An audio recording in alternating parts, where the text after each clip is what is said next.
জীবনযাত্রার খরচ দিন দিন বাড়ছে, তাই না? কিন্তু স্মার্ট হলে সীমিত আয়ের মধ্যেও হাসি মুখে সংসার চালানো সম্ভব। চলুন দেখে নেই।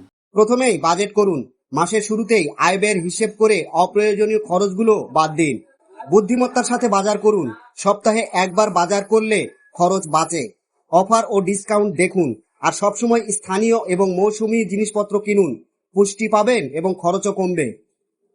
অপচয় রোধ করুন। খাবার নষ্ট করবেন না। বিদ্যুৎ, পানি, গ্যাস বুঝে ব্যবহার করুন। এতে আপনার বিলও অনেক কমবে। সঞ্চয় করুন। ভোক্তা অল্প, জরুরি প্রয়োজনে এই সঞ্চয়ই আপনার ভরসা।